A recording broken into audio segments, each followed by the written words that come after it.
बेटी बचाओ बेटी पढ़ाओ इस संकल्प को लेकर के हम जाएंगे। इसी एक अपेक्षा के साथ मेरे साथ पूरी ताकत से बोलिए, भारत माता की। दोनों मुट्ठी बंद करके पूरी ताकत से बोलिए, भारत माता की, भारत माता की, भारत माता की।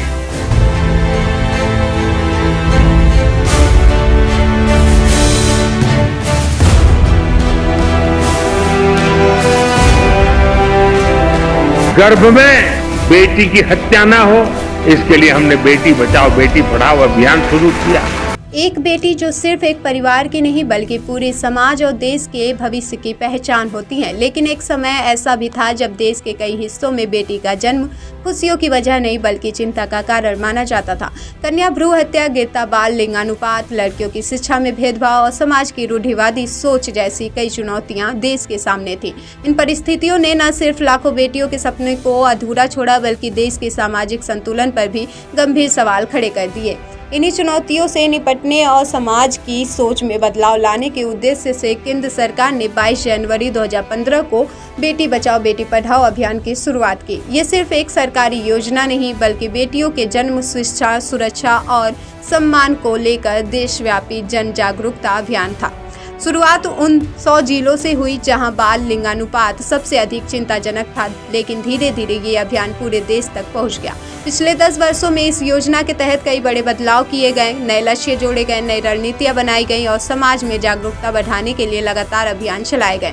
सरकार का दावा है कि इस दौरान बाल लिंगानुपात में सुधार हुआ है, लड़कियों की स्कूलों में भागीदारी बढ़ी है और बेटियों को लेकर समाज की सोच में भी सकारात्मक बदलाव आया है। वहीं दूसरी ओर विशेषज्ञ मानते हैं कि आज भी कई क्षेत्रों में बाल विवाह, शिक्षा से वंचित बेटियां, लैंगिक भेदभाव जैसी चुनौतियां पूरी तरह समाप्त नहीं हुई है। तो आखिर 10 साल बाद इस अभियान की असली तस्वीर क्या है? क्या बेटी बचाओ बेटी पढ़ाओ अपने मूल उद्देश्य को हासिल कर पाया है? ये योजना क्या है? इस योजना में किसे लाभ मिलता है? इसमें पैसे क्यों नहीं दिए जाते हैं? क्या ये योजना अपने उद्देश्य में सफल रही है या नहीं? इसका लाभ आप कैसे उठा सकते हैं और अब तक इनमें क्या क्या बदलाव हुए हैं? इन सभी सवालों के जवाब हम इस वीडियो में जानने वाले हैं, तो आगे बने रहिएगा। भाइयों और बहनों, माताओं बहनों बेटियों, उनका जीवन पीढ़ियों को प्रभावित करने वाला, पीढ़ियों का निर्माण करने वाला जीवन होता है। एक बेटी का सामर्थ्य, उसकी शिक्षा, उसका कौशल सिर्फ परिवार ही नहीं, समाज की, राष्ट्र की दिशा तय करती है।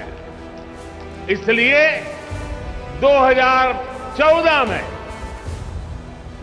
जब हमने मां भारती के बड़े सपनों, बड़ी आकांक्षाओं को साकार करने का बीड़ा उठाया, तो सबसे पहले देश की बेटी की विश्वास को नई ऊर्जा देने का प्रयास शुरू किया।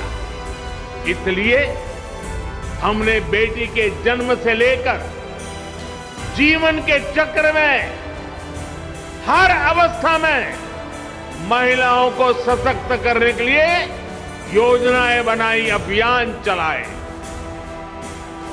साथियों, बेटियां कोख में ही ना मरी जाएं, वो जन्म लें, इसके लिए हमने बेटी बचाओ बेटी पढ़ाओ अभियान के माध्यम से समाज की चेतना को जगाने का प्रयास किया।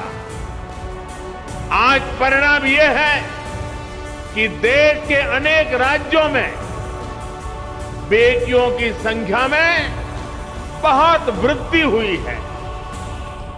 प्रसव के बाद भी बिना चिंता के अपने बच्चे की शुरुआती देखरेख करते हुए मां अपना काम जारी रख सके, इसके लिए महिलाओं की छुट्टी को 6 महीने किया गया है।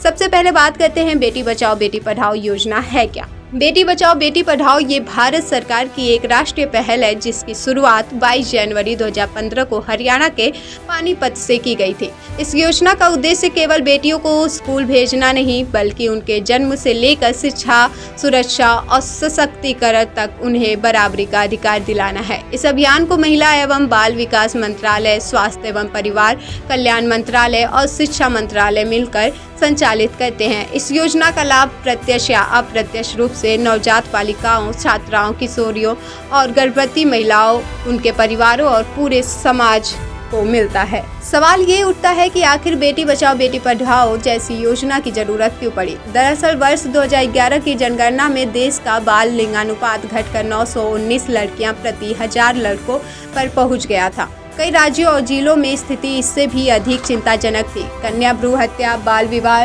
लड़कियों की कम शिक्षा, कुपोषण और उनके प्रति सामाजिक भेदभाव जैसी समस्याएं लगातार बढ़ रही थी। कई परिवारों में बेटियों को आज भी बोझ समझा जाता था और शिक्षा व स्वास्थ्य जैसी बुनियादी सुविधाओं तक उनकी पहुंच भी सीमित थी। ऐसे हालात में सरकार ने 22 जनवरी 2015 को बेटी बचाओ बेटी पढ़ाओ अभियान की शुरुआत की। पहले चरण में देश के 100 ऐसे जिलों को चुना गया जहां बाल लिंगानुपात सबसे अधिक चिंताजनक था। इन जिलों में जागरूकता अभियान चलाए गए। कन्या भ्रूण हत्या पर रोक लगाने के लिए कानूनों के प्रभावी पर जोर दिया गया और बालिकाओं की शिक्षा तथा सुरक्षा को बढ़ावा देने के लिए विभिन्न कार्यक्रम शुरू किए गए। अभियान के सकारात्मक प्रभाव और बढ़ती जरूरत को देखते हुए बाद में इसका विस्तार पूरे देश के सभी राज्यों और जिलों तक कर दिया गया ताकि हर बेटी तक इस अभियान का संदेश पहुंचे और समाज में ये सोच मजबूत हो कि बेटियां भी समान अधिकार, सम्मान और अवसर की हकदार हैं। समय के साथ इस योजना में कई बदलाव भी किए गए। वर्ष 2022 में सरकार ने इसे और व्यापक बनाया। अब इसमें केवल जागरूकता ही नहीं बल्कि लड़कियों को विज्ञान और तकनीक यानी STEM शिक्षा के लिए प्रेरित करना, कौशल विकास, मासिक धर्म स्वच्छता के प्रति जागरूकता, बाल विवाह रोकना और बेटियों को आत्मनिर्भर बनाने जैसे नए लक्ष्य भी जोड़े गए। योजना को मिशन शक्ति के साथ जोड़कर विभिन्न मंत्रालयों के बीच बेहतर समन्वय पर जोर दिया गया। अब सवाल ये है कि आखिर बेटी बचाओ बेटी पढ़ाओ योजना का लाभ किसे मिलता है। ये योजना किसी एक व्यक्ति या वर्ग तक सीमित नहीं है। इसका लाभ प्रत्यक्ष और अप्रत्यक्ष रूप से नवजात बालिकाओं, किशोरियों, स्कूली छात्राओं, गर्भवती महिलाओं, माता पिता और पूरे समाज को मिलता है। इसके साथ ही ये अभियान माता पिता और समाज को भी जागरूक करता है ताकि बेटियों के प्रति भेदभाव खत्म हो, बाल विवाह जैसी कुरीतियों पर रोक लगे और परिवार बेटियों की शिक्षा तथा उनके भविष्य को प्राथमिकता दे। हालांकि ये ध्यान रखना जरूरी है कि बेटी बचाओ बेटी पढ़ाओ कोई प्रत्यक्ष आर्थिक सहायता देने वाली योजना नहीं है। इसके तहत लाभार्थियों के बैंक खाते में धनराशि नहीं भेजी जाती है।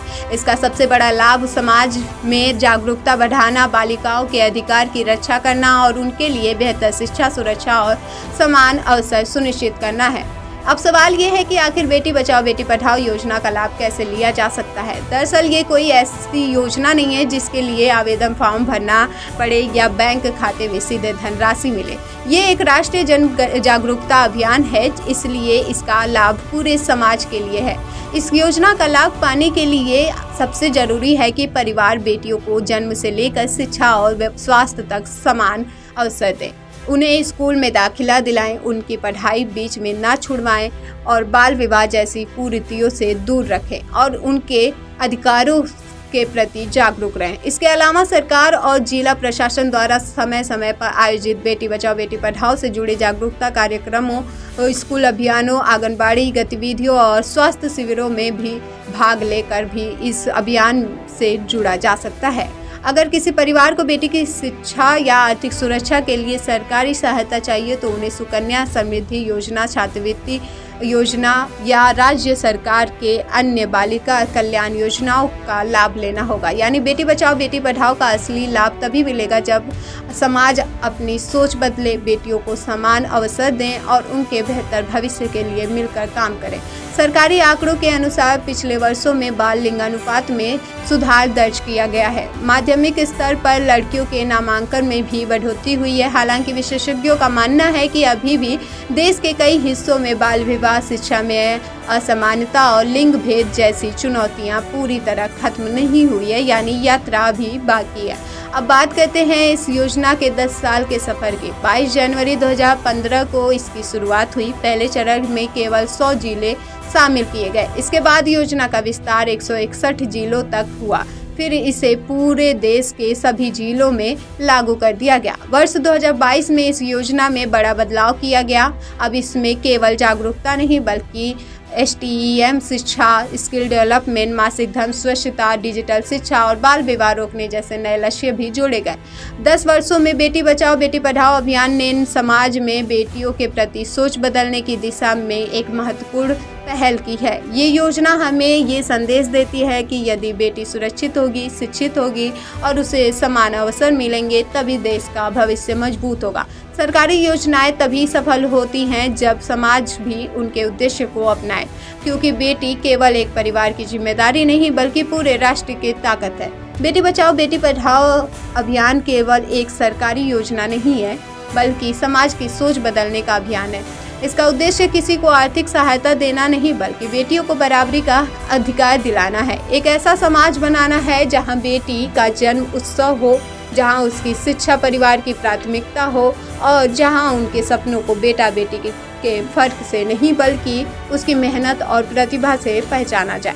क्योंकि जब बेटी आगे बढ़ती है तभी परिवार आगे बढ़ता है, समाज आगे बढ़ता है और देश भी आगे बढ़ता है। 10 साल के इस सफर में बेटी बचाओ बेटी पढ़ाओ अभियान ने देश भर में बेटियों के प्रति सोच बदलने की दिशा में एक महत्वपूर्ण प्रयास किया है।